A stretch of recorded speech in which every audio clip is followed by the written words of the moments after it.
সারা ভারত গণতান্ত্রিক নারী সমিতি আগরতলা শহরের প্যারাডাইস চৌমুহনীতে গণ অবস্থান। মঙ্গলবার সারা ভারত গণতান্ত্রিক নারী সমিতির উদ্যোগে বিভিন্ন দাবিকে সামনে রেখে সিপিআইএম নেত্রী লক্ষ্মী সাইগালের প্রয়াণ দিবসে আগরতলা প্যারাডাইস চৌমুহনীতে এক গণ অবস্থান সংগঠিত হয়।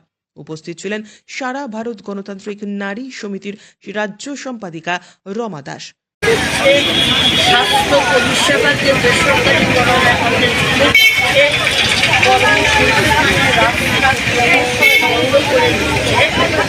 এই তিনটা দাবি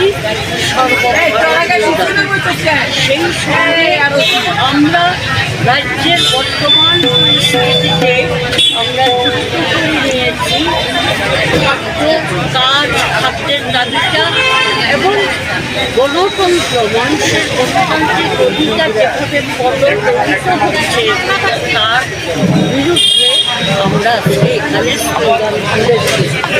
লক্ষ্মী সাইগল আমাদের কাছে প্রেরণা এবং আমরা তার আদর্শকে সামনে রেখে আমরা আমরা যে কথাটা বলতে চাই, আমাদের রাজ্যে এবছর আমরা যে একটা প্রতিকূল এবং অস্বাভাবিক অগণতান্ত্রিক পরিস্থিতির মধ্যে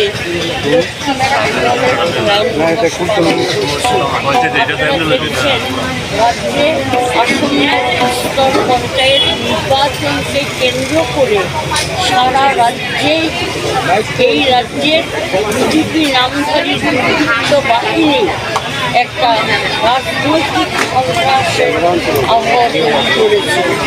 গোটা রাজ্যেই নির্বাচনে প্রার্থীরা গ্রাম স্তরে বিভিন্ন গণতান্ত্রিক সংগঠন, বিরোধী দল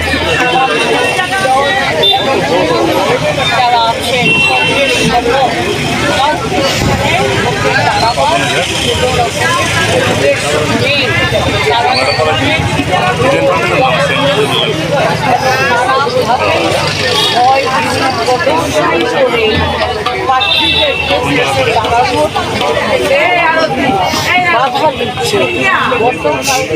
ত্রিপুরার বিরোধী দলনেতা জিতেন্দ্র চৌধুরী সহ অন্যান্যরা। তাদের দাবিগুলির মধ্যে হল শিক্ষাক্ষেত্রে নৈরাজ্য এবং বেসরকারীকরণ বন্ধ করতে হবে। 13তম প্রয়াণ দিবসে শুধু এই দেশের নারীদের জন্য না, এই দেশের আজকের 140 কোটি মানুষের কাছে লক্ষ্মী সাইকেলের জীবন এই দেশকে কিভাবে স্বাধীনতা সংগ্রামীদের সেই স্বপ্নকে আমরা সাকার করব, আমাদের দেশকে এগিয়ে নিয়ে যাব, সেদিক থেকে তার কর্মজীবনের প্রতিটি ক্ষেত্র, প্রতিটি ঘটনা এখনো আমাদের কাছে প্রাসঙ্গিক, আমাদেরকে উৎসাহিত করে, উদযাপিত করে। আপনারা জানেন কমরেড লক্ষ্মী সাইগল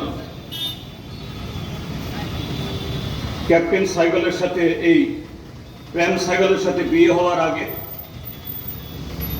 তার টাইটেল ছিল লক্ষ্মী স্বামীনাথন। তিনি দক্ষিণ ভারতের তামিলনাড়ুর কন্যা। সেই সময়তে তিনি MBBS পাস করেছেন, ডাক্তারি পাস করেছেন। স্বাস্থ্যক্ষেত্রকে বেসরকারি প্রতিষ্ঠানের হাতে দেওয়া চলবে না। কাজ, খাদ্যের অভাব নিরসনে সরকারকে ভূমিকা নিতে হবে। ত্রিপুরায় ভেঙে পড়া আইন শৃঙ্খলা ও গণতন্ত্র পুনরুদ্ধারে সর্বস্তরের জনগণকে এগিয়ে আসতে হবে। অঙ্গনওয়াড়ি কর্মী সহায়িকাদের অবিলম্বে গ্র্যাচুইটি প্রদান করতে হবে।